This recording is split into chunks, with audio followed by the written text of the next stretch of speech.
The iron collar had baked against Mira Redbird's skin under the Wyoming sun, each step on the auction platform scraping metal against bone.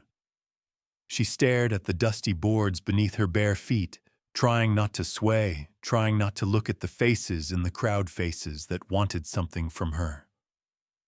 Not one of them saw a woman. They saw work or flesh or debt to be collected. She clenched her jaw as the auctioneer barked out her supposed virtues with the ease of a butcher announcing meat cuts. Strong hands, good with a skillet. She's young, healthy Shoshone blood, which means endurance. We'll start the bidding at $50. Mira didn't flinch. She'd stopped reacting months ago.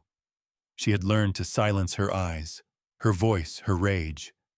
But deep inside, the fire still smoldered. If she'd had a knife, she'd have used it on them on herself, it didn't matter.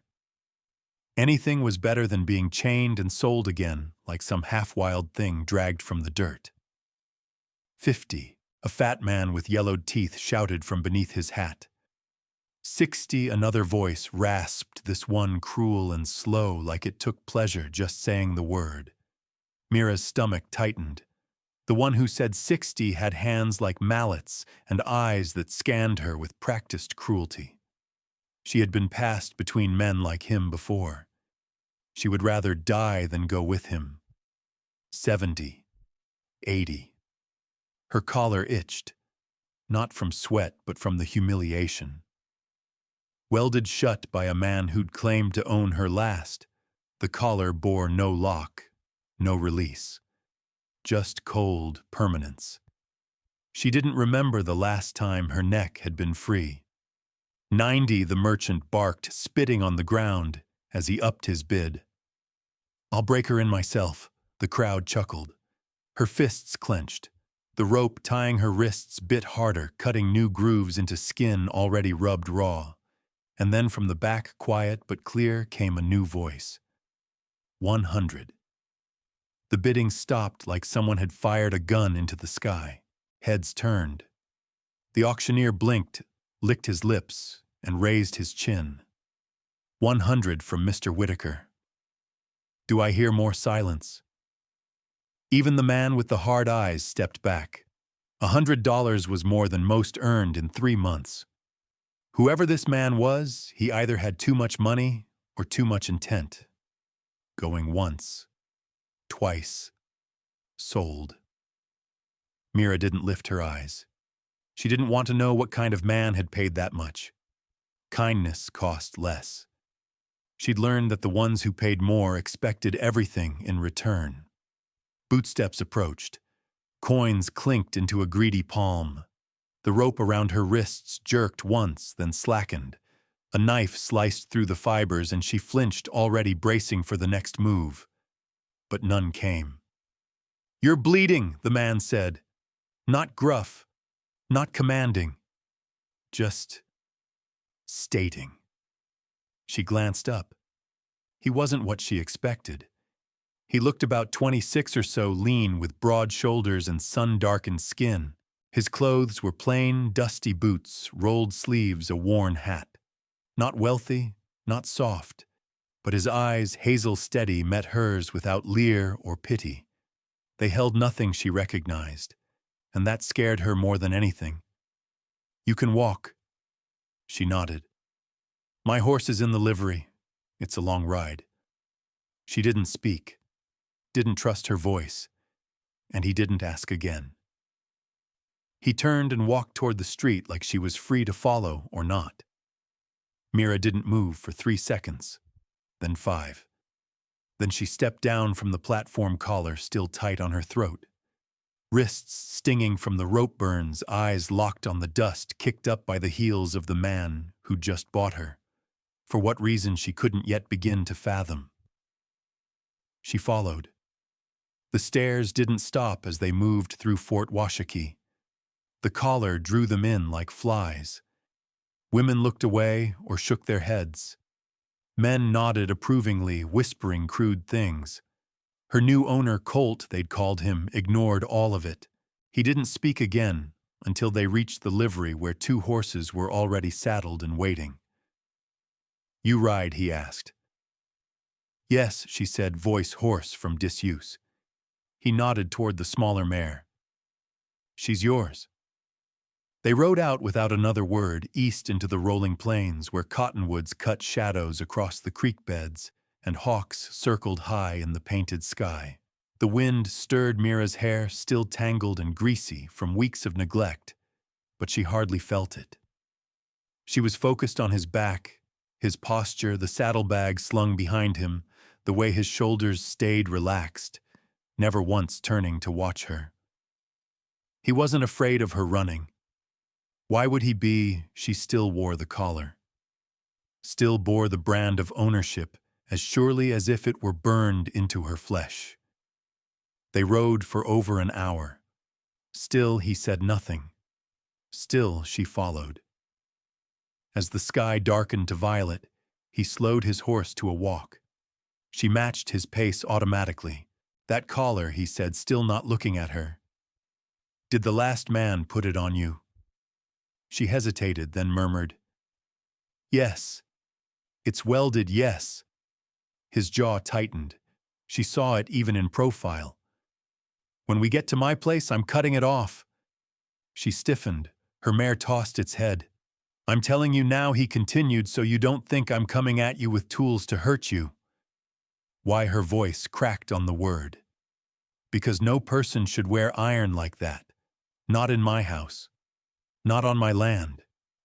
He said it so plainly, like it was fact.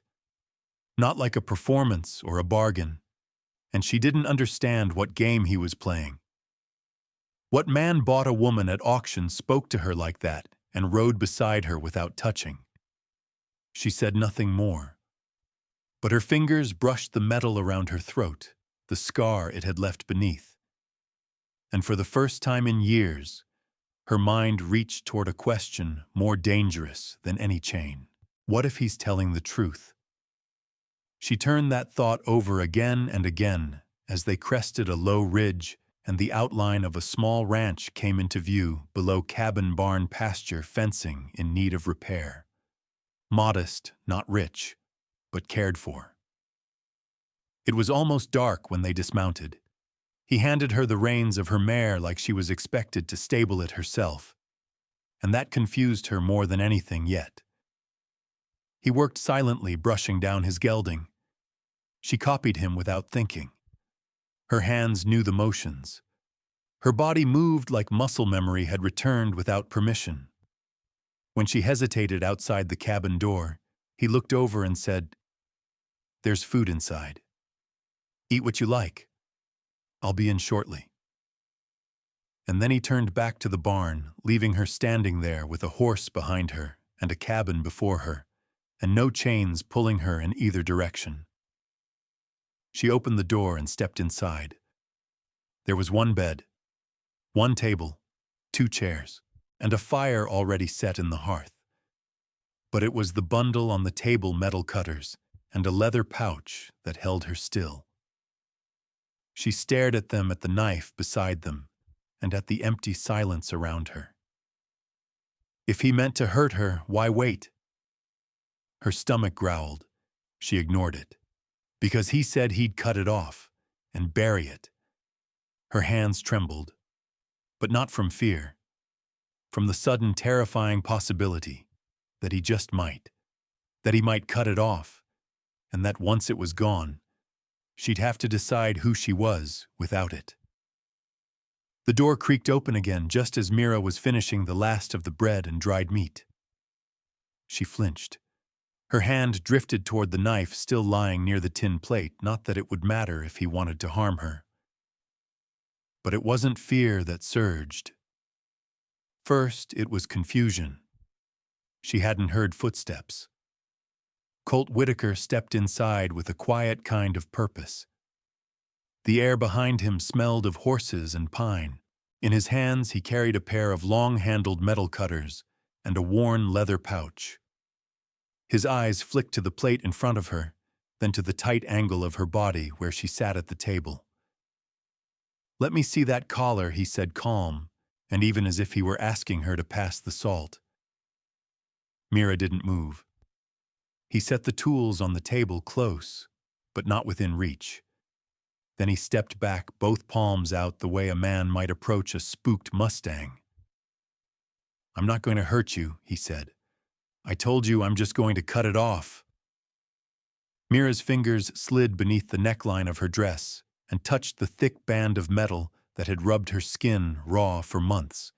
It had once been polished iron, Thaddeus Crane's idea of control made permanent, but now it was dulled by dust, by weather, by shame. She stared at him hard. Men always say that she whispered, before they take what they came for. A flicker passed through his eyes, something like sorrow, but he didn't flinch. He nodded slowly. "I know," he said. "I know you've got no reason to believe anything I say, but I meant it. I paid that $100 to get you away from them, not to claim you." She stood then, slowly, her knees stiff from travel and tension. Her boots scraped on the wooden floor as she stepped closer to him. She stopped just outside his reach and tilted her chin up. "I don't believe you," she said flatly. "You don't have to."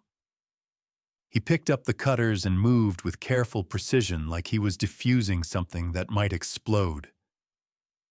"This might pinch a little," he murmured, "but I'll be quick." Mira closed her eyes.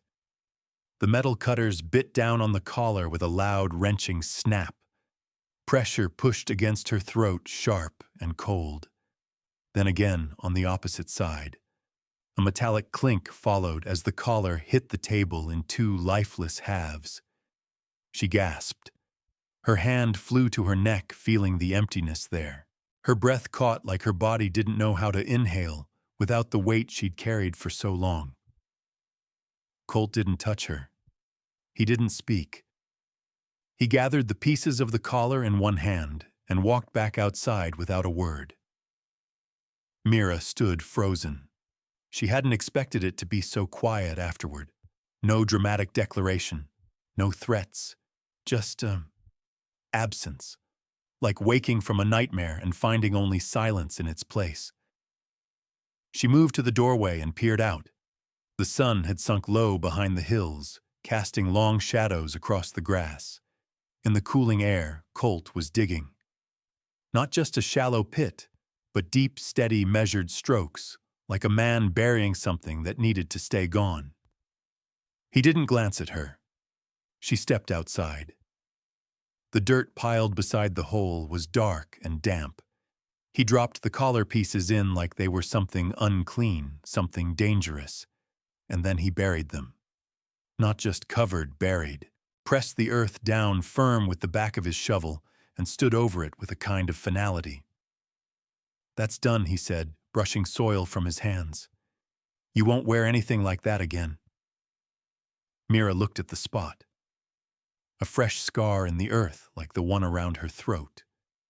"You didn't have to do that," she said. "I know." He didn't say anything else. He didn't ask for thanks. He just walked back to the barn, the quiet crunch of his boots fading into the sounds of cattle shifting and the wind stirring the cottonwoods. Back inside the cabin, Mira sat on the edge of the bed, one hand still pressed to her neck. The skin felt bare, almost fragile, like she'd been stripped of armor. She didn't know whether to weep or scream. She didn't do either. Instead, she whispered to the dark. "He said no human being should wear iron. But I've been one for so long, I'm not sure I know how to be anything else." She stayed seated for a long time. The lamp flickered low. The smell of dust and pine and something faintly sweet, perhaps, the last scent of the peaches she'd eaten, lingered in the room. When Colt returned, he didn't enter. He knocked. That alone almost unraveled her. "I'll sleep in the barn," he said through the wood. "There's a bolt on the inside of the door. Use it." Mira stood slowly and crossed to the door. She slid the iron bolt into place, the solid thunk louder than thunder in her chest. She didn't sleep in the bed. She sat in the chair by the fire revolver in her lap, eyes fixed on the door. She listened. To crickets. To silence. To the voice in her head that kept saying, "You're free now. You're free now. You're free now." But freedom, it turned out, was heavy. Heavier even than iron. In the early light of morning, she found a wooden bucket on the porch full of cold water from the well. A bar of soap sat beside it, wrapped in coarse linen. She brought it inside, bolted the door, and stripped her dress, the one she'd worn since the last man since Crane. Her skin was bruised, her ribs prominent at the marks of old restraints, faded but not gone. She washed every inch with the sharp, bitter soap, scrubbing until her skin felt new. The collar line was still visible, a faint indentation, but she traced it with her fingers like a scar she meant to remember. When she finished, she wrung the water from her hair, dried herself with a kitchen towel, and slipped the dress back on. It was still filthy, but she was clean. She braided her hair tight and neat. Then she slid the revolver into the pocket Colt had stitched into her dress, one she hadn't noticed until now. Not a gesture of threat. A gesture of power. She stepped outside and found him in the corral, working with a restless young horse, murmuring quietly to calm it, never forcing. She watched for a long moment. The wind stirred her hair. The collar was gone, but she still wasn't sure who she was without it, and that more than anything terrified her. Colt hadn't noticed her until she stepped closer to the fence. He looked up, pushing his hat back just enough to see her clearly, but he didn't smile. Not like men did when they saw something they thought they could take. He just nodded once, like it mattered that she'd come out at all. "You sleep?" he asked, his voice as calm as ever. Mira adjusted the revolver in her dress pocket, more out of habit than need. "Some." He nodded again. "Good." The young horse in the corral snorted and kicked up dust, testing the boundary between fear and curiosity. Colt took a slow step forward, hands loose at his sides. Mira watched the way he moved, how he didn't try to dominate the animal, only offered presence, patience, space. That was what confused her most. He gave her space. The mare sniffed at his shirt, then backed away, tail flicking. Colt didn't push. He just waited quiet. "You're good with horses," Mira said. Colt turned his head slightly as if surprised she'd spoken. "Horses are honest," he replied. "Treat 'em right and they'll give you everything. Treat 'em wrong, they'll remember it. You don't get second chances with an animal that's been beat too many times." His words landed somewhere deep in her chest. Mira looked away at the horizon beyond the pasture where the land rolled on, endlessly painted in gold and sagebrush. The breeze caught her braid, flicked the end across her shoulder like a whisper. The collar was gone. The scar on her neck was not. She climbed the fence. The movement surprised them both. Colt didn't stop her. He stepped aside, gave her room. "I won't spook her," Mira said. "I know," he replied. She walked slowly toward the horse, mimicking the pace Colt had used. The mare's ears flicked toward her, wary. Mira stopped just within reach, held out her hand, palm down, let the mare decide. When the horse sniffed her fingers, Mira whispered something low and shapeless. Half words, half hum. Redbird, Colt said behind her. She turned. "That your given name?" She nodded once. "My mother's name for me. It suits you." Mira didn't know what to say to that. Compliments had always come wrapped in chains. But this one floated in the air between them, light and unclaimed. "She didn't get to keep me long," she added. "Died when I was 14. After that." She didn't finish the sentence. She didn't need to. Colt didn't press. They worked side by side the rest of the morning, feeding mucking stalls, hauling hay from the barn. Colt gave instructions only when needed, not commands, and Mira followed them without resistance, because there was nothing in his voice that demanded obedience. Just function. Rhythm.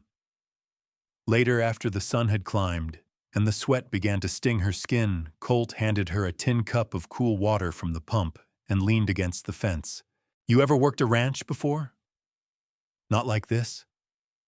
"Like what then?" She hesitated. "More like a place where men play rich and women pay for it." He didn't speak, didn't nod, just waited. "I cleaned mostly, cooked, then whatever else they wanted.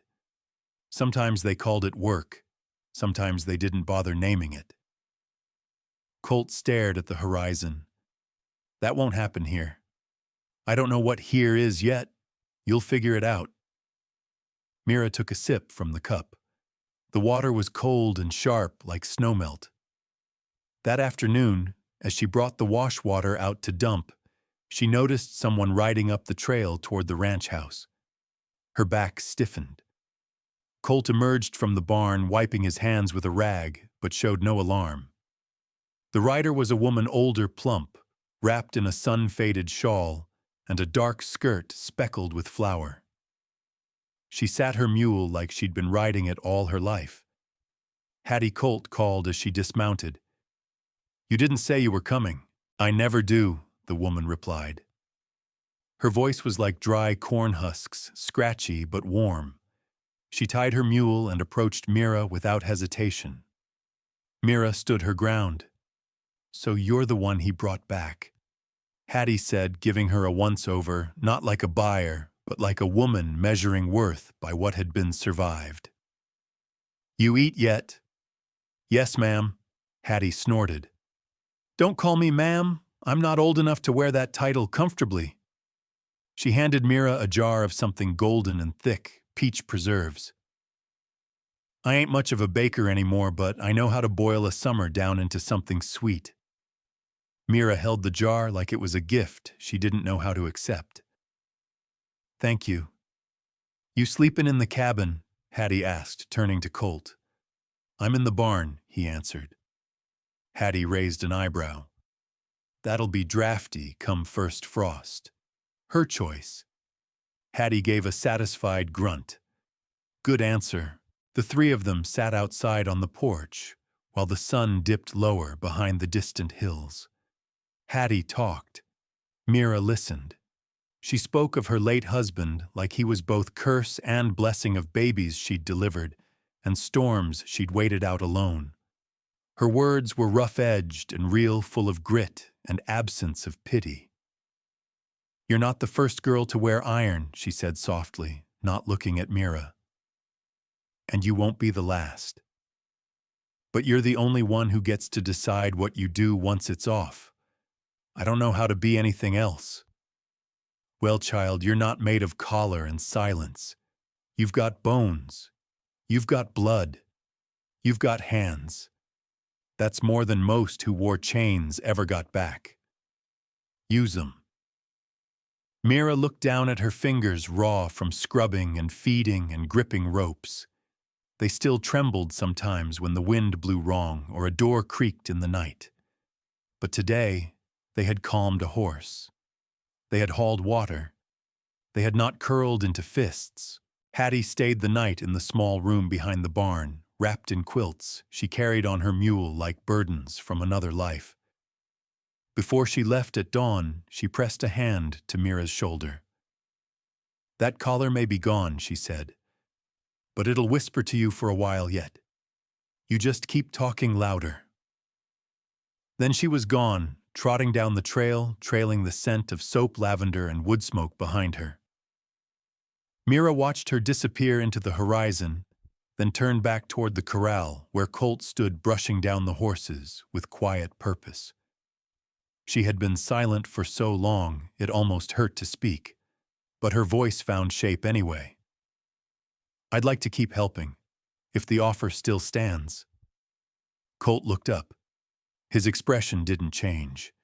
He simply nodded and said, It always did. And with that, Mira stepped into a rhythm she didn't yet understand, but one that for the first time didn't feel like chains. He'd buried the collar, but she would have to bury the rest, one day at a time. Don't put that collar back on. You hear me? I'll bury it so deep the devil himself won't find it. The words echoed in Clara's mind as she walked beside Eli through the dusky stretch of prairie. He held the leather collar in his hand like it was a coiled snake, a grim look on his face. Behind them, the cabin's glow faded, swallowed by the darkness of the open land. Clara kept her arms crossed tight against her chest part, from the evening chill part from the war still raging inside her. Eli hadn't said much after taking the collar from her hands, just gripped it hard and told her to follow. And she did. Because something about the way he'd looked at her like she was more than what she'd been treated made her legs move before her brain could argue. He stopped at a tall cottonwood by a dried-up stream bed, knelt down and began to dig with a spade he'd grabbed along the way. Clara just watched him in silence, the ache behind her ribs growing sharper with every strike of metal into earth. The grave wasn't for a person, but it felt like a burial all the same. Once the hole was deep enough, Eli dropped the collar and its brass tag clinking against the dirt. He didn't hesitate. He didn't flinch. He shoveled soil back in with firm final motions until it was gone, just a mound of disturbed earth left behind. Then he stood wiping sweat from his brow and turned to her. "You're not property, Clara," he said, voice low and steady. "You never were." She opened her mouth, but no words came. Only a swell of emotions too tangled to name. Her hands shook and she quickly shoved them into her skirt pockets, hoping he wouldn't see. Eli took a step closer. "I don't care what that man told you, what he made you believe. You deserve better." Clara's throat burned. "It's not that simple." "I didn't say it was." They stood there for a long moment, the wind rustling the cottonwood leaves above the quiet howl of coyotes in the distance. Clara looked up at the stars and blinked hard. "Why'd you bring me out here?" she asked finally. Eli didn't answer right away. His eyes shifted to the horizon, to the outline of hills and old fence posts like broken bones scattered across the land. Because burying that thing in the yard didn't feel right. And you needed to see it go. For good. She turned her back on him, walked a few paces toward the dry stream, her boots crunching on brittle grass. "He gave it to me on my 9th birthday," she said barely above a whisper. "Said I kept running off. So if I wore that, he'd know where I belonged." Eli's silence was heavier than his words. It was tight, all the time, even when I slept. Her hands clenched inside her pockets. "I stopped running after that." Eli moved up beside her, slow and careful. "I'm sorry. I didn't want your pity," she snapped, turning on him. "You think digging a hole fixes it. That collar was just the outside of it." "There's more," her voice cracked. "There's always more, I know," he said quietly. "I know." She expected him to back off, to retreat like most men did when things got messy or didn't fit into tidy boxes. But he stayed. "You ever been branded, Clara?" he asked, startling her with the rawness of it. Her eyes widened. "No, I have." She stared. Fostered out to a cattleman who thought a boy without a name needed one burned into his shoulder. Eli set his voice like worn leather. "I was 12. Held me down, said it'd remind me who owned me. I carried that mark until I was old enough to put him in the ground." The confession settled in her chest like a stone. "That's why you hired me," she said. "That day in town when I was trying to sell." Eli nodded. "I saw something in your eyes. Not weakness, not even shame. Just hunger. To be free." A gust of wind caught her shawl, snapping it behind her. I don't know if I know how to be free. You don't have to know today, he said, stepping close enough that their shoulders nearly touched. You just have to start. Her eyes welled up despite herself. She blinked fast, angry at the sting. I'm scared, Eli, that maybe all I am is what he told me I was. You're not. His hand lifted, hovered near her shoulder, but he didn't touch. He didn't claim, didn't press. Just let the silence settle between them like a choice. I want to believe you, she whispered. Then do. The moonlight shifted as clouds moved across the sky, casting silver shadows over the grass. Somewhere beyond the hills, a distant train whistle blew long and mournful. Clara turned back toward the path. Let's go home, she said softly. Eli smiled, not wide but deep enough to reach his eyes. All right. They walked side by side, boots crunching in rhythm, and as they neared the barn, the flicker of the kerosene lamp came into view. Clara felt something inside her shift, small but real, like a door opening just a crack. But as they reached the porch, a figure stepped out of the shadows. You got company, the woman said. Middle-aged hair pulled back in a tight bun coat, dusty from travel. Eli froze. Miriam Clara looked between them, her body tightening. Who is she? The woman's eyes met Clara's cool and appraising. I'm his sister. The air turned colder. I came because I heard you were bringing someone into this house, Miriam said, and I've got something to say about it. Clara's spine straightened. Eli sighed, rubbing the back of his neck.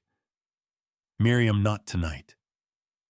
No, Clara cut in, stepping forward. Let her speak.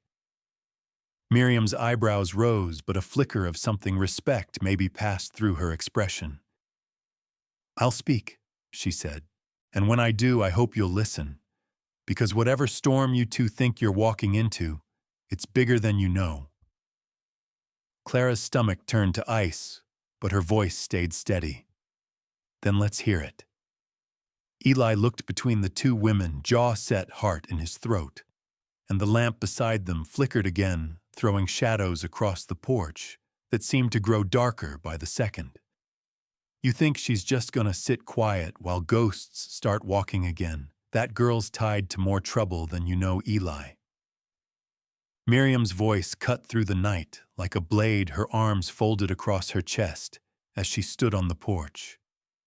Clara stiffened her fingers, curling at her sides. The air between them felt brittle, ready to snap. Eli stepped forward first. Miriam, this is my house, and Clara's under my roof. She's under more than your roof, Miriam snapped.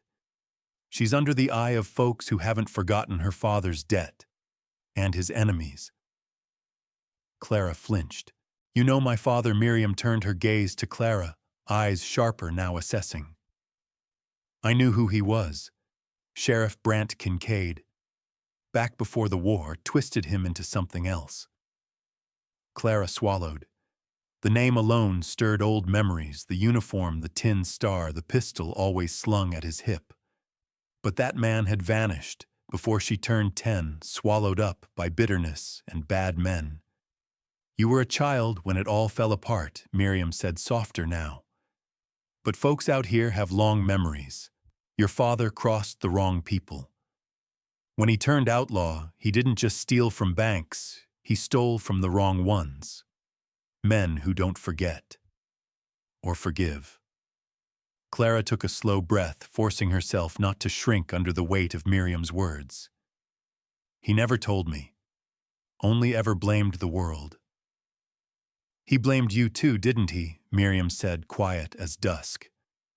Clara didn't answer. Eli stepped between them. She isn't her father. No. But the scars he left are still bleeding, Miriam said. There's a man back in Abilene asking around. Name's Lattimore. Used to run with the Kincaid gang. Now he claims Clara's the key to finding the last of what was stolen. Clara's heart dropped. I don't know anything. Doesn't matter, Miriam said. He thinks you do. The wind shifted, carrying the scent of distant rain and something else, gunpowder and dust maybe, or just the smell of bad memories. You came to warn me, Eli asked. I came to keep you from making the same mistake Pa did. Trusting someone just because you think they deserve saving. Eli's jaw tensed. This ain't the same. No, Miriam tilted her head. You're risking your ranch, your name, and whatever peace you've carved out here, for someone carrying a past loaded with powder. I'm not the one lighting the fuse, Eli said. Clara stepped forward past Eli. If I bring danger, I'll leave. You'll do no such thing, Eli said sharply. But Clara was looking at Miriam now, a new steel in her spine. I didn't ask for any of this, but I'm not running again. Not because of ghosts or outlaws. If someone's coming, let them. I won't hide. Miriam studied her, something unreadable in her eyes. Then you'd best be ready. Because if Lattimore shows up, he won't knock politely. I've faced worse than knocking, Clara said. Miriam gave a short nod, then turned to Eli. I'm staying a few nights. If this storm's coming best, we all be under one roof. Eli didn't argue. Later, as the lamplight flickered low in the parlor, Clara sat near the firearms wrapped around her knees. Miriam's warning still thudded in her chest, like a second heartbeat. Eli handed her a cup of coffee and sat across from her, boots stretched toward the hearth. She always this kind to strangers? Clara asked dryly. Eli chuckled. She only spares that tone for folks she thinks might matter.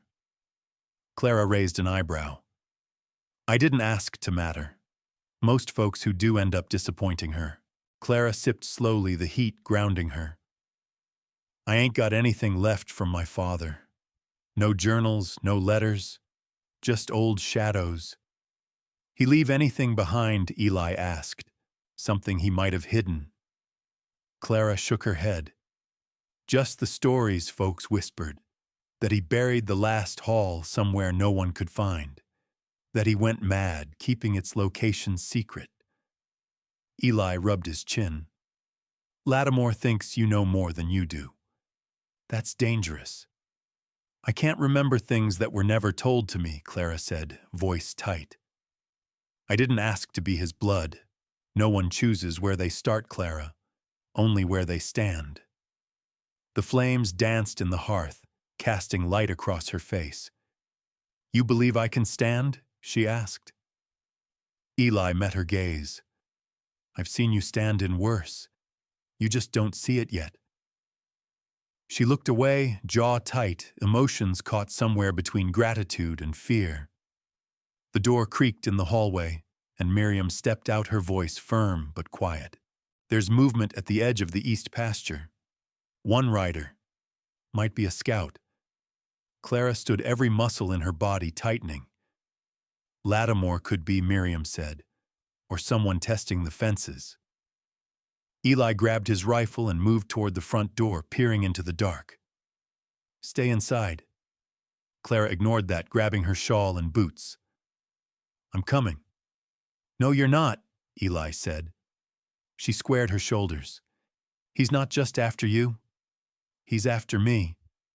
Miriam's eyes narrowed. You ever fired a gun, girl? I was taught before I was taught to read. Eli gave her a long look, then nodded once. Stay behind me. They stepped into the night lantern, swinging low in Eli's hand rifle across his back. The prairie was quiet, but not still. Something moved out there. Maybe a man, maybe a warning. Clara kept close, her palms, damp pulse thudding in her ears. Every step toward the pasture felt like crossing into the past, toward the parts of herself she'd locked away and buried deep. At the fence line, Eli signaled a stop. They crouched, low breath held. A shape emerged, tall, lean, moving slow. Not trying to hide, but not announcing itself either. Who goes there? Eli called out. No answer. Clara gripped her coat tighter, instincts flaring. I know that gate. The figure stepped closer, moonlight catching on his face. She gasped. Emmett, she whispered. The man removed his hat slowly, his voice low and drawling. Hello, Clara. Didn't think you'd be this far west. Her legs went weak. You two know each other? Eli asked. Clara nodded slowly. He was my father's right hand. Before it all went bad. Emmett's smile didn't reach his eyes. Got a message for you, from Lattimore. Eli raised his rifle. You best say it fast. Emmett looked past him, straight at Clara. He says you've got 2 days. Then he's coming to collect what's his. Clara stood frozen, heart thunderous. And if there's nothing to collect, she said. Emmett tipped his hat. Then he'll collect blood. He turned, mounting his horse, disappearing into the dark like a ghost blown in on wind. Clara exhaled, knees trembling. Miriam's voice rang out behind them. He knows where you are now. Clara nodded, voice steady despite the quake inside. Then I better find out what I'm really running from. And the wind howled across the plains, like it knew something none of them dared say aloud. I don't know where the map is buried, but I remember the look in my father's eyes the night he told me it would outlive him. That was the first time he ever looked scared. The barn smelled of cedar and hay, the scent oddly grounding even as Clara's hands trembled against the edge of an old trunk. Dust floated in golden beams of late morning light slanting through the high windows. Eli stood near the open stall, arms folded, watching her with guarded calm. Miriam leaned against a support beam, silent but alert, her revolver holstered loosely at her hip. Clara had dragged the trunk down from the loft herself, despite Eli's protests. She hadn't even known it was still here. The lock had rusted shut long ago, and it took Eli's hatchet and her grit to pry it open. Inside were scattered remnants of her father's other life weather-worn journals, with spines chewed by mice, a Confederate Army canteen, and a single silver spur wrapped in flannel like it held secrets. Beneath it all, a folded oilskin pouch. Her breath caught. Fingers hesitated. Eli knelt beside her, voice low. You don't have to do this. I do, she whispered. She peeled the oilskin back slowly. Inside lay a yellowed envelope sealed with wax, long since cracked.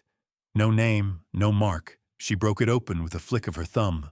A torn sheet, scribbled lines, a map. Or what passed for one, a sketched grid marked with cryptic initials, uneven lines tracing through mountains and dry creeks, the word Redbone etched 3 times near a canyon bend. Clara blinked. This doesn't make sense. Miriam stepped forward, taking the paper. Her brow furrowed. Redbone's an old Comanche term. Refers to mixed lands, half river, half desert. There's a stretch out past Los Muertos that folks used to call that before the rail came through. You know the place? Clara asked. I've heard whispers, Miriam said. Land full of sinkholes and buried things. Rattlers, too. Eli took the paper next, studying it. This could be what Lattimore's after. Clara sat back on her heels. He thinks I know how to find it. And now you do, Miriam said grimly. She shook her head. No, now I know where not to take him. Eli exhaled slowly. We could go there first, get to whatever it is before he does. I'm not dragging y'all into that, Clara said. You're not dragging anyone, Miriam snapped. You were born into it. That's different. Clara flinched. That's supposed to make it easier. No, just more real. The wind rattled the barn doors. Outside, a storm gathered more clouds than sky. The kind of wind that blew in changes no one was ready for. Clara tucked the map inside her coat. I need to ride out. Eli moved toward her. Not alone. She looked at him, jaw tight. This isn't your fight. It became mine the day I cut that collar off. Miriam stepped up beside them both. And mine the day your father saved my life even when he had no reason to. Clara's eyes flicked to her. You never told me that. I don't owe him much, Miriam said, but I owe you the truth. He may have turned outlaw, but he didn't lose all his honor. That map might be his last attempt at redemption or destruction. Clara swallowed. Either way, I have to know. Eli nodded. Then we go at first light. Night crept across the prairie in heavy silence.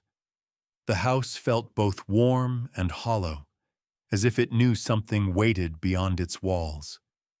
Clara sat alone in the front room, map spread before her on the table, a candle flickering nearby.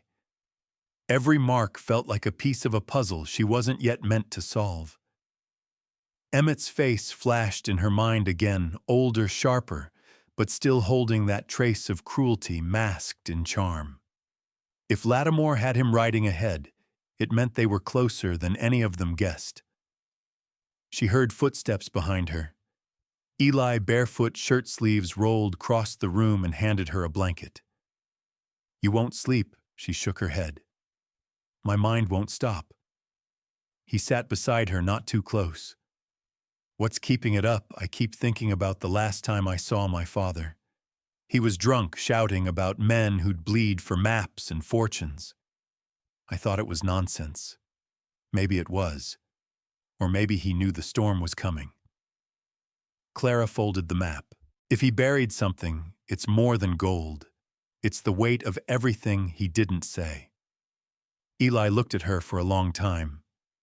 You don't have to carry all of it, but I do. It's not just about outlaws and maps anymore. If Lattimore comes looking and I've got nothing for him. Eli's voice was steel. Then he'll leave with less than nothing. She gave a soft laugh. You always sound so sure. I've lived through enough to know a broken thing can still kick. The front door creaked. Both stood in unison. Miriam entered, rifle slung, her expression unreadable. We've got movement on the northern ridge. Clara's spine straightened. How many couldn't tell? Could be riders. Could be a scout. Eli grabbed his boots. Saddle up, Miriam nodded. I'd rather meet them before they meet us. Clara moved toward the stairs, then paused. Let me ride with you. Miriam raised an eyebrow. Think you're ready? Clara nodded. No, but I'm going anyway.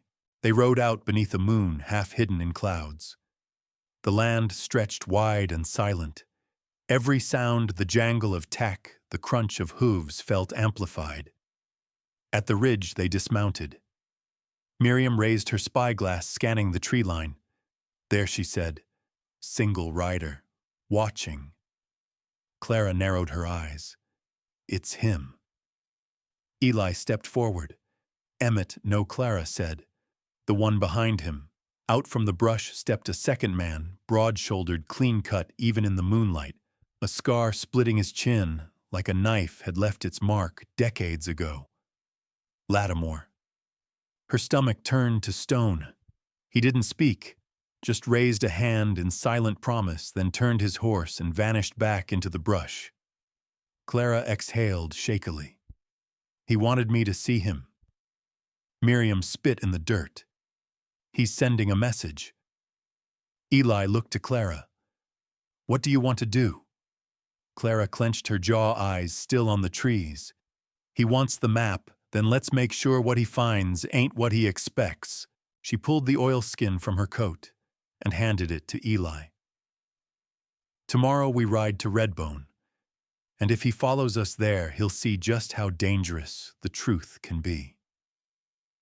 Every mile toward Redbone felt like riding into my father's past, dusty, dangerous, and thick with secrets that refused to stay buried. The sun hadn't crested the ridge when they rode out, 3 horses moving silent across the brittle grass, breath misting in the cold dawn air. Clara sat straight in her saddle, the map secured in her coat pocket, but her stomach churned like storm-tossed water. Miriam rode ahead, scouting each bend, while Eli flanked her left, his rifle in the saddle scabbard and eyes scanning the horizon. They had packed light. No one said it out loud, but all three knew this wasn't a journey meant for comfort. It was a reckoning. Redbone's still a half-day out, Miriam said, slowing her mount as they reached a shallow stream. Once we cross this, there's no more ranchers, no more fences, just wild land and old ghosts.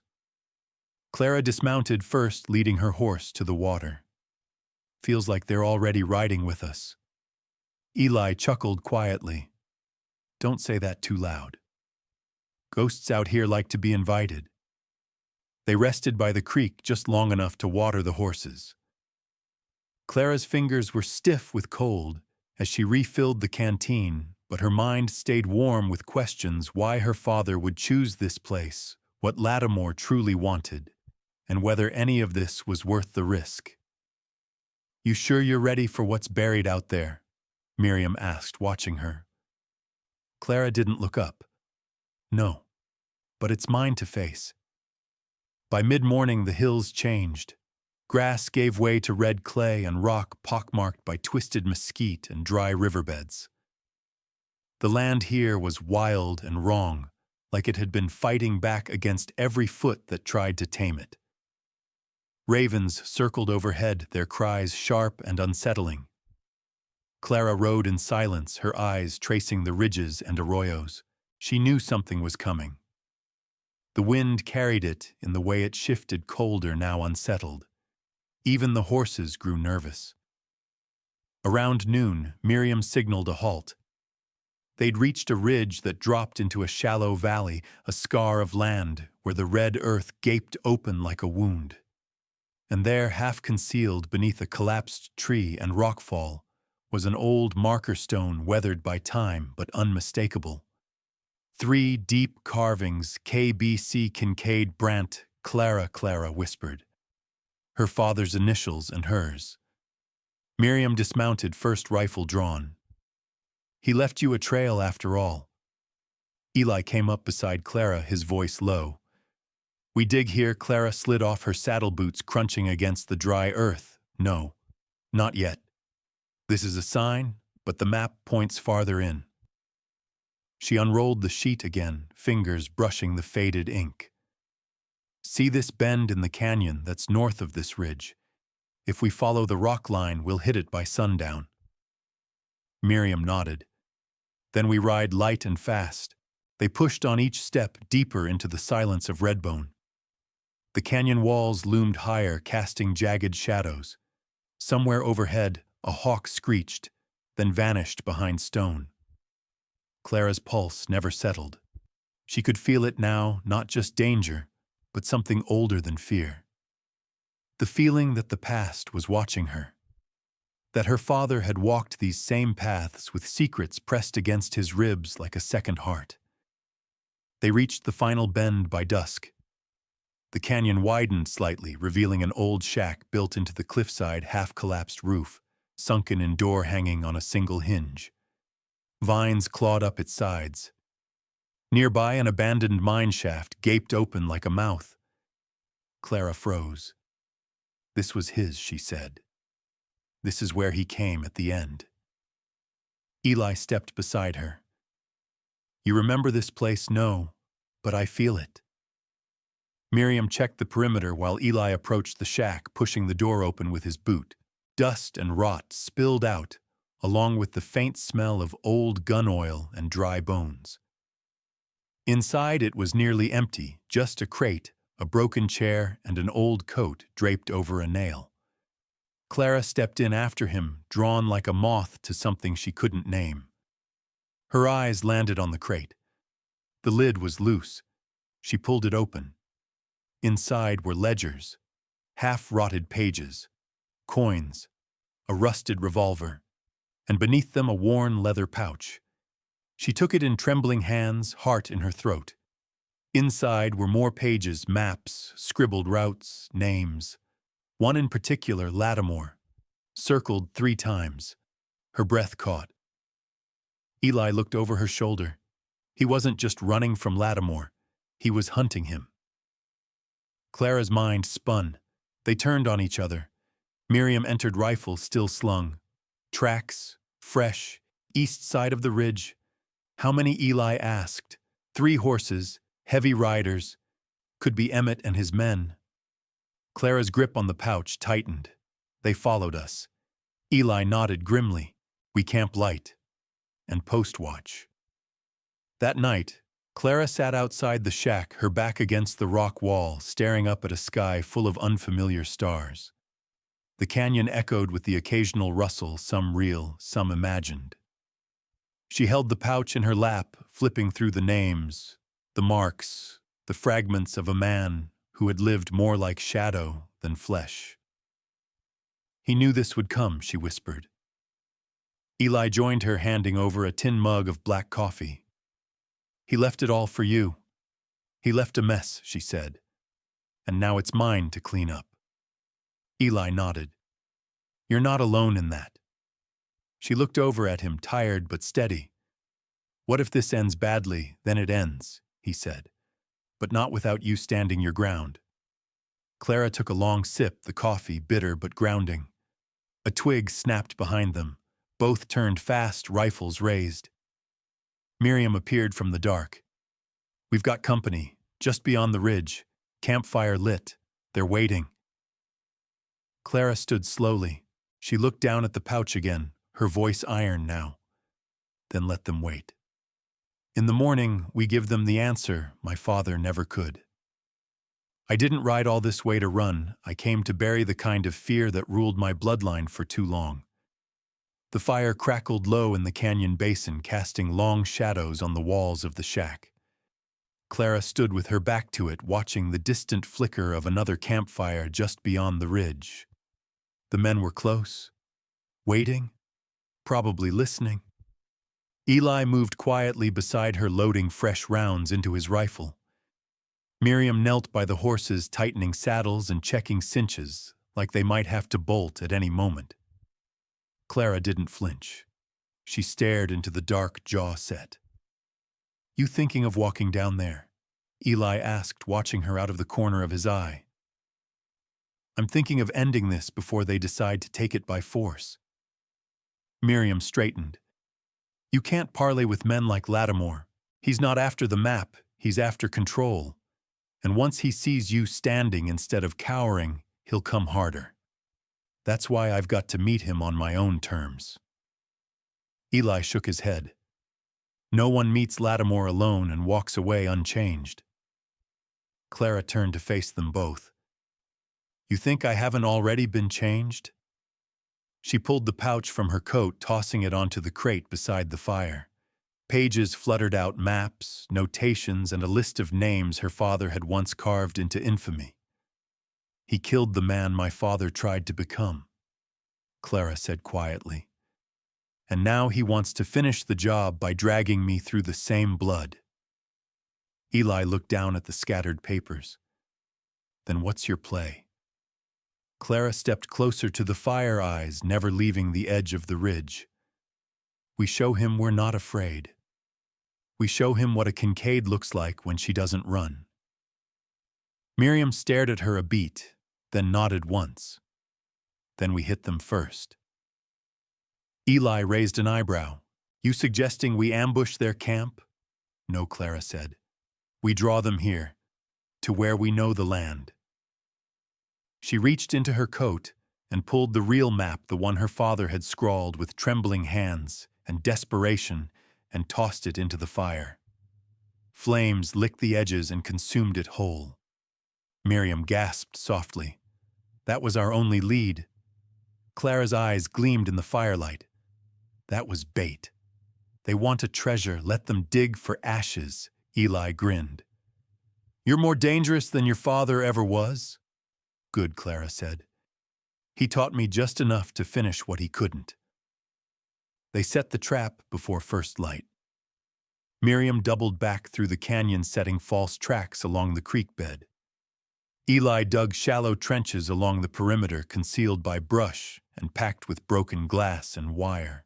Clara laid the remaining pages from the pouch in plain view inside the shack. Just enough to suggest value, just enough to make it look like they were too tired or too foolish to run. Then they waited. Clara stood just inside the doorway, back straight, rifle slung across her chest. Her breath came steady despite the pounding in her ribs. She could feel her father's ghost at her shoulder, proud or ashamed, or just watching. The first shot came at noon. It whistled past the shack and split a clay pot on the windowsill. Miriam returned fire instantly, her position above the ridge giving her the edge. Eli ducked out the back and circled wide rifle tight against his side. Clara stood still. The second shot came closer.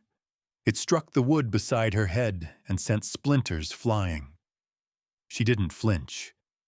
She waited. And then Emmett stepped into view.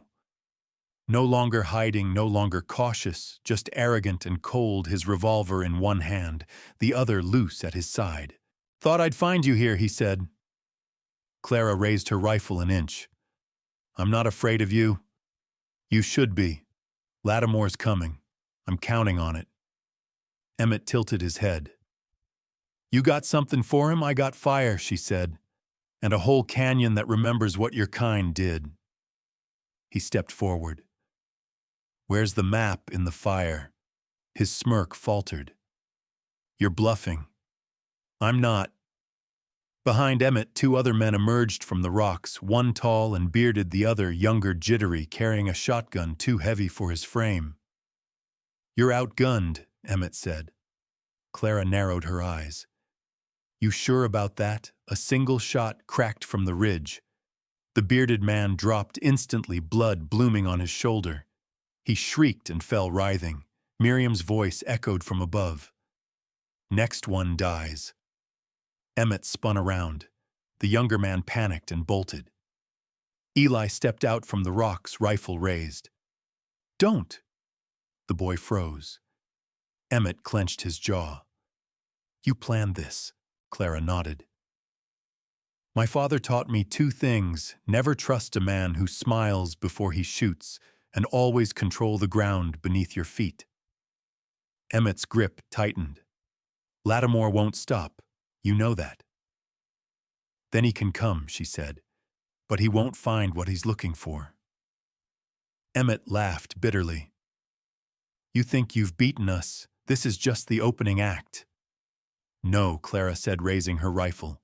"This is the end of yours." Eli moved fast, tackling Emmett to the ground before a shot could be fired. The revolver clattered into the dust. Clara ran to them as Miriam descended the ridge. They tied Emmett up with saddle rope, his lip-bloodied eyes still full of defiance. "What now?" Eli asked. "We let him walk back to Lattimore," Clara said, "and we make sure he tells the truth." Miriam frowned. "That's a big risk." "No," Clara said. "It's a warning." She knelt beside Emmett, eyes locked to his. "Tell Lattimore I burned the map. Tell him there's nothing left but land and blood. If he wants to dig, he'll only find the bones of every man who thought he could own what didn't belong to him." Emmett didn't speak, but his expression shifted, something like respect flickering beneath the hate. They let him go at sundown. As the canyon quieted, Clara stood over the ashes of the fire, her jaw tight, heart heavy but steady. Eli came beside her, voice low. "You sure about this?" Clara nodded. "If Lattimore comes now, he won't be looking for treasure. He'll be looking for a fight." Miriam looked west, where the last light drained from the sky. "Then we better be ready," she said, "because men like him don't ride alone." Clara stepped forward, eyes on the dark horizon. "No," she said softly, "but neither do I. They didn't expect me to stand, especially not here in the land my father once ruined. But this time I wasn't standing for him. I was standing for me." The morning broke, sharp and dry wind slicing across the canyon and carrying with it the kind of silence that warned of something on its way. Clara rose before the sun boots, already laced, rifle strapped to her back. She hadn't slept, not really. Just sat by the fading coals of last night's fire, listening to the dark breathe around her. She felt it in her bones, today wouldn't end quiet. Eli came down from his perch on the ridge, eyes narrowed beneath his hat. Riders. 3 of them. Coming slow like they want to be seen. Clara stood brushing dust from her coat. Lattimore, one of 'em's too big to be anyone else. Miriam emerged from the shadows, revolver already holstered at her hip, her hair tied back. We ready? Clara nodded. No more running. No more hiding. They took their positions just outside the shack, the morning sun casting long shadows down the slope. The wind stirred dry grass, whispering like an old voice too tired to speak clearly. The 3 riders came into view, horses pacing slow and deliberate. Lattimore rode in the middle, a gray duster trailing like smoke behind him. His face was still that same cold mask scar down the chin, eyes like burned coal. To his left, the jittery young man from the canyon. To his right, a new face, older, mean the kind of man who'd cut his teeth on prison food and gunpowder. They stopped 20 yards out. Lattimore dismounted first, dust puffing up around his boots. Clara stepped forward. No rifle in her hands now. No trembling in her limbs either. Just her voice steady and dry as the canyon wind. You came, she said. He smiled slow. Could have sworn that was your father standing here for a second. But no, he'd never have burned a map. I didn't burn the map, she said plainly. I burned your leverage. He chuckled. Still got his blood, I see. That same pride, same grit. Just a little more spine, maybe. She said nothing. Lattimore's eyes shifted to Eli and Miriam. Didn't think you'd have company. They didn't come for treasure, Clara said. They came for the truth. Truth. He tilted his head. There ain't any truth out here, girl. Just old debts and dying land. Clara stepped closer, one hand loose by her side. Then let's settle both. Lattimore's face hardened. I ain't here to trade philosophy. I'm here for what your father took. He didn't take it, Clara said. He buried it, and the man he trusted to protect it turned on him. Lattimore's jaw tightened.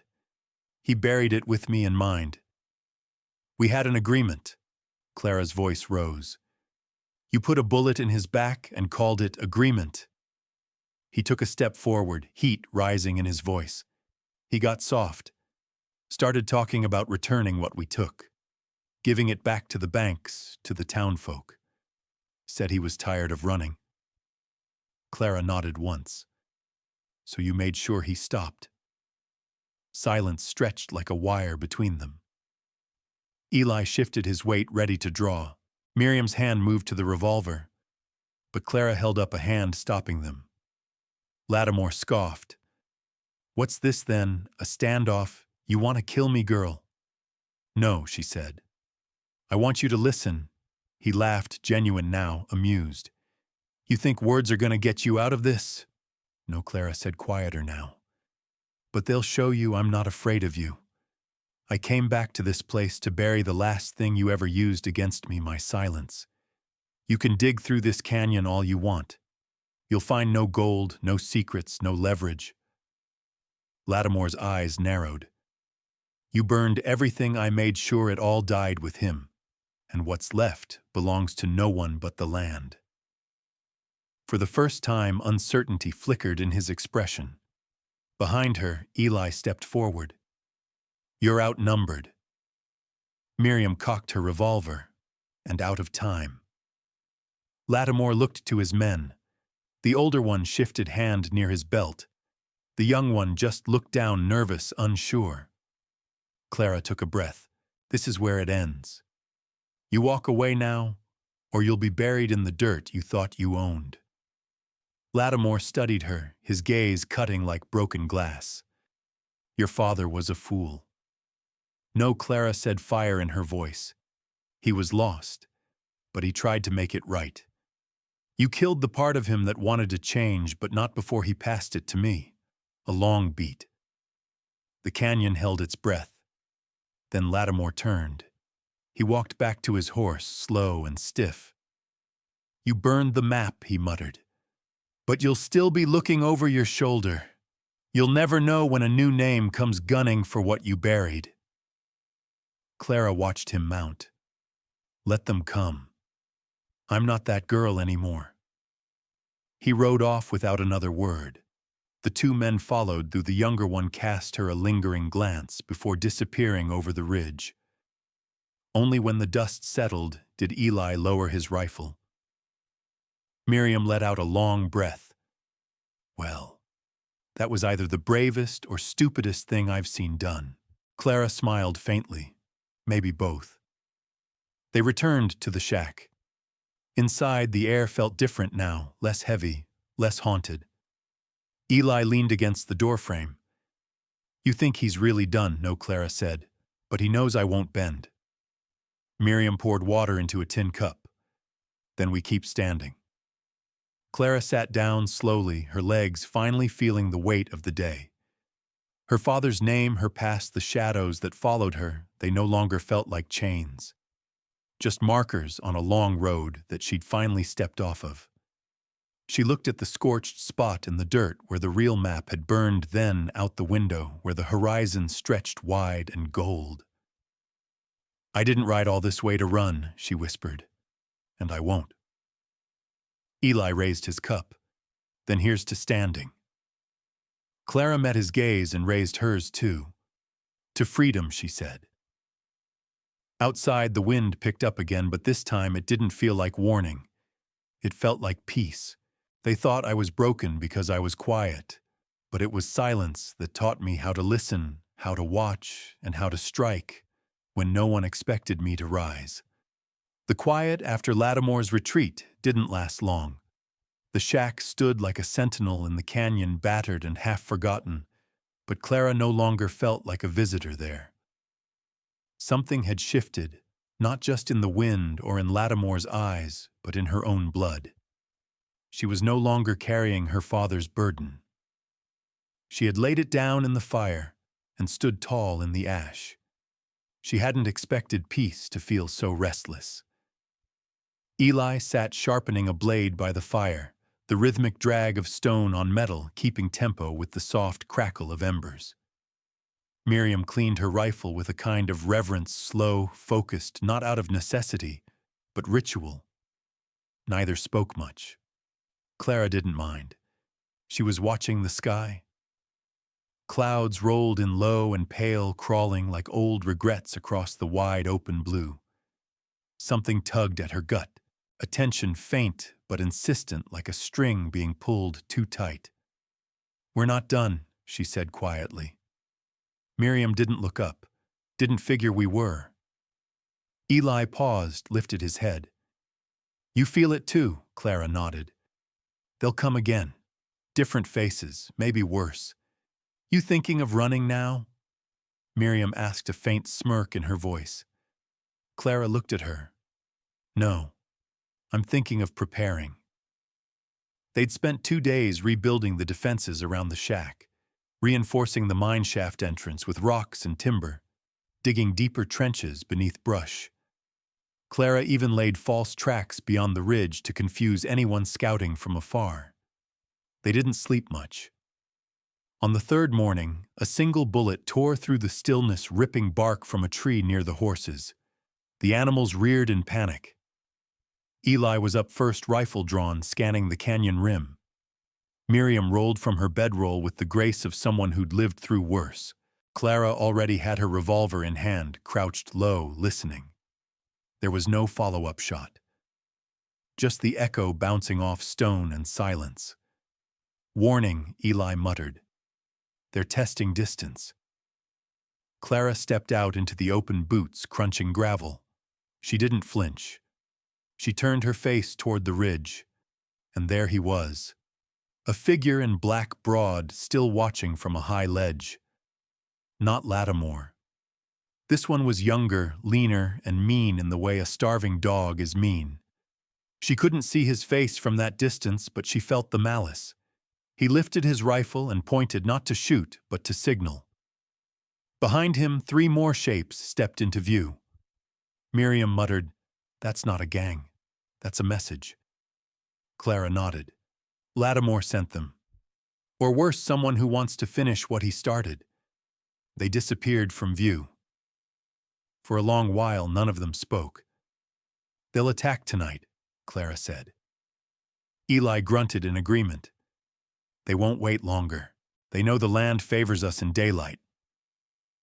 "Then we don't wait either," Clara said. "We lead them in." Miriam looked at her sideways. "Trap, no," Clara said. "A reckoning." She pulled her coat tighter and stepped toward the old mine shaft. The dark mouth yawned wide, lined with the bones of timber beams and memories. She hadn't dared enter it before, but now it called. Eli followed. "You sure know," she said. "But I know this is where it ends." Inside, the air was dry and cold.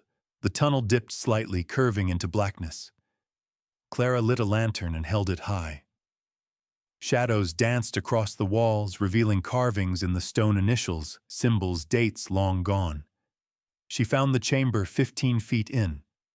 A room hollowed by hand, perhaps meant for storage, maybe hiding. And in its center, beneath a tarp covered in dust, was a single locked chest. Eli stepped forward, then paused. "You ever see this?" "No," Clara said. "But I've felt it." Miriam joined them, eyes narrowing at the chest. "You think this is what Lattimore wanted?" "No," Clara said. "I think this is what my father wanted me to find." She knelt and pried it open. Inside were no maps, no gold, just letters, dozens, all sealed, all addressed to names she didn't recognize. And at the bottom, one marked with her name, Clara. Her hands trembled slightly as she opened it. Her father's handwriting, rough but unmistakable, stared back at her. "If you're reading this, it means I'm gone. And maybe finally you've forgiven me for what I couldn't fix. This isn't treasure. This is truth. I wronged many, but I kept record. Every coin, every theft, every name. You can return what you want, or you can burn it like I should have. Either way, you'll do what I couldn't. You'll choose your own way." Clara's eyes burned. Miriam pulled out a thick ledger from the chest. "This is a confession." Eli flipped through it.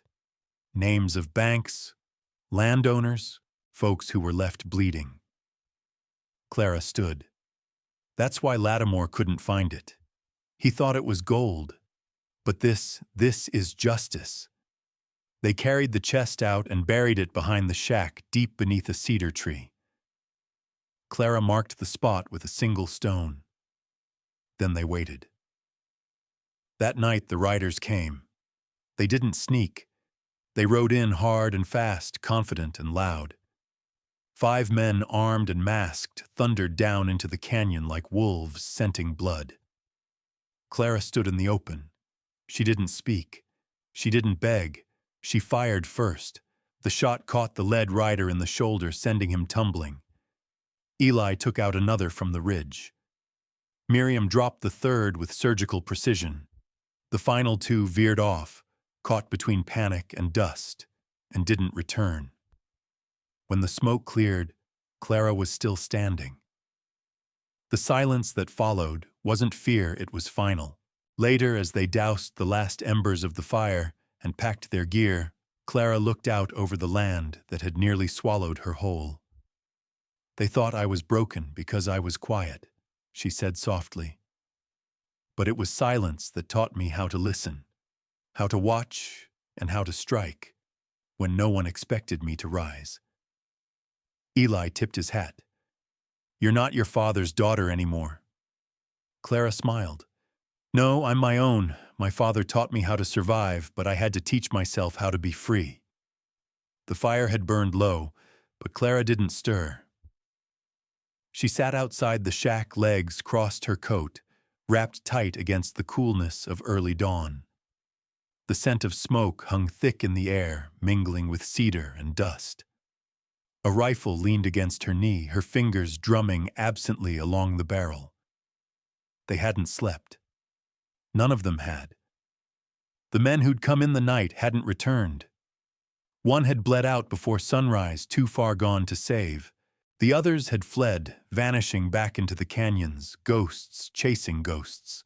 But Clara knew better than to call anything finished. Eli stood on the ridge, his silhouette dark against the graying sky. Miriam crouched near the horses, checking hooves and rubbing down a skittish mare. The quiet between them was companionable now, shared. Clara turned the letter from her father over again and again in her hands. She hadn't told the others what the last line said. Not because it was a secret, but because it was a weight she had to carry herself.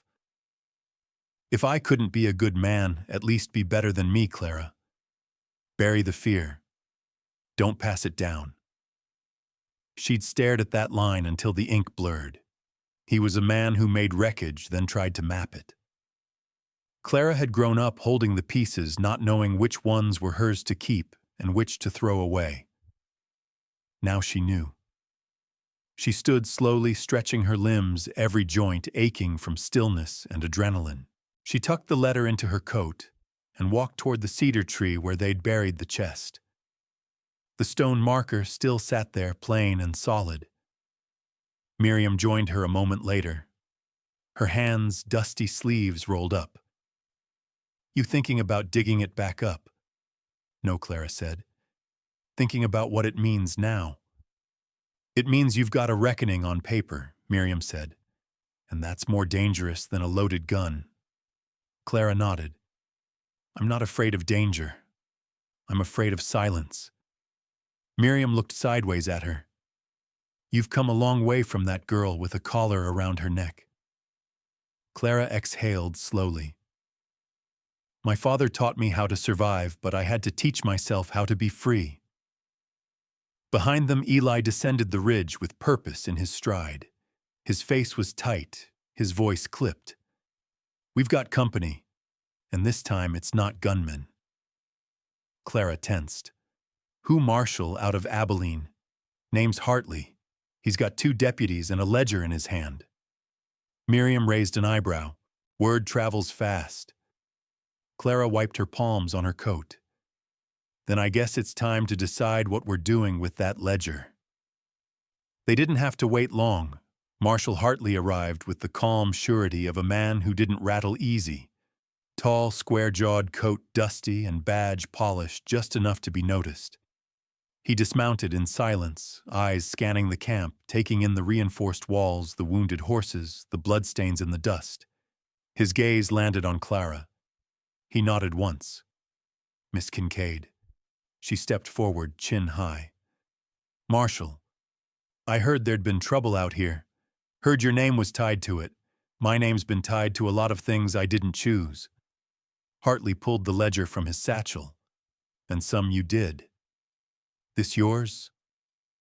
Clara nodded. "It belonged to my father.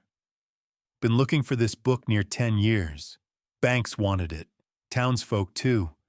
Every number in here tells a story of loss." "I know." Hartley studied her. "You plan to use it?" "I plan to give it back," she said. "Piece by piece. To the right people." The marshal didn't speak right away. He looked down at the shack at Eli and Miriam, then at the land around them, scarred red, still humming with tension. "You're not the first outlaw's kin to say that," he said. "But you're the first one who looks like she means it." "I buried the map," Clara said. "But I kept the truth." He handed the ledger back to her. "Then you do what needs doing. But understand something, Lattimore's not gone. He'll send others. Maybe stronger, maybe smarter." Clara nodded. "And I'll be ready." Hartley turned to mount his horse. "I'll give you 6 weeks. After that, I need to report something back to Abilene." He didn't threaten. He didn't smile. He just rode off the way he came, the dust of his horse the only thing left behind.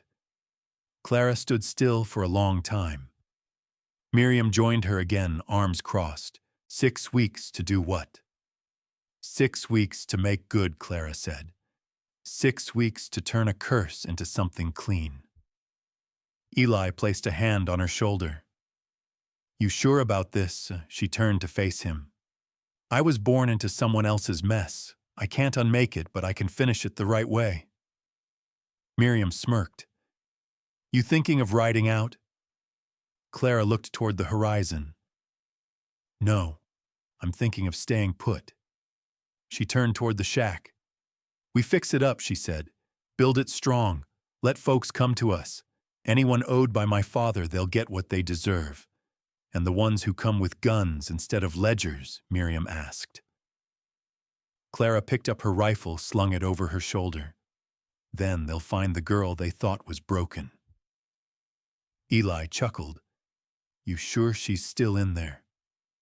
Clara smiled faintly. Not anymore. The wind moved through the canyons again, brushing past them like a breath. But this time it didn't whisper warning, it carried the scent of something growing, the beginning of something new. Clara walked to the tree and placed her hand on the marker stone. Not goodbye, but a promise. And this time it was hers. I didn't inherit a legacy, I inherited a fire, and I chose to build something out of the ashes. Rain came on the 4th week. Soft at first, like a memory gently brushing against the roof of the rebuilt shack, then steady, filling the gullies and softening the hard-packed red clay into something that smelled almost like hope. Clara stood in the doorway, arms folded, watching the drops streak down the window glass. The air had changed. The land was shifting. Everything had changed. Inside, Eli packed dried meat into muslin sacks, while Miriam sharpened a pair of rusted garden shears she'd found beneath the floorboards. The cabin was no longer just a place to hide, it was becoming a home. The ledger rested on the table, pages, folded open notes scribbled in Clara's hand beside her father's ink-stained entries. Dozens of names had been crossed out, debts repaid, stories heard, sorrow shared. Some recipients had refused the money. Some cried. One man had just tipped his hat and walked away into the dust. Each trip they made into town was quieter than the last. People no longer looked at Clara like a ghost riding on her father's sins. They looked at her like someone who had chosen to stay. Eli entered from the back with his shirt damp and his boots caked in mud. Barns patched. That north wall ought to hold another season. Clara smiled faintly. We'll need it. The goats are due in 2 weeks. He raised an eyebrow. We adopting goats now. Miriam says they'll keep the weeds down. Miriam didn't look up from her sharpening. That, and they'll spit at anyone who doesn't belong. Clara chuckled. That makes them family. The rain picked up, drumming louder on the tin roof. Clara moved to the fire and stirred the stew pot, the scent of thyme and beans filling the air. She hadn't known how to cook 6 weeks ago. Now she could make 3 kinds of bread and keep a fire lit with a single match and pine bark. She was learning how to live. But the peace was earned, not granted. They still kept a rifle by every window and a knife beneath each cot. The land remembered what had happened here. So did they. You think Marshall Hartley's coming back? Miriam asked after a while. Clara nodded. He gave his word. And you believe he's the kind that keeps it? I believe he's the kind that watches what grows out of what's been burned. When the knock came that evening, none of them flinched. Eli rose first, hand resting near the doorframe. Clara nodded. Let him in. Hartley stepped inside, his coat, dripping hat in hand. His eyes scanned the cabin, the repaired hearth, the organized shelves, the ledger open on the table. He nodded once. Well, he said, You did more than most would. Clara met his gaze. I didn't come here to atone for him. I came to end the harm. He walked to the table and picked up the ledger. How many names? 72, Clara said. 64 repaid. The rest gone, moved, or lost to time. Hartley's brow lifted. That's more than I ever expected. Clara didn't blink. That's because you didn't expect it from someone like me. No, he said. That's because no one ever finishes what their fathers started. They either keep running or they become worse. Clara let the silence hang a moment.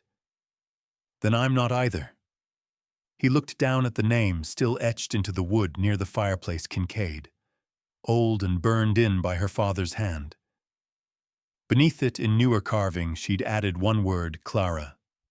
Hartley read it, then returned the ledger.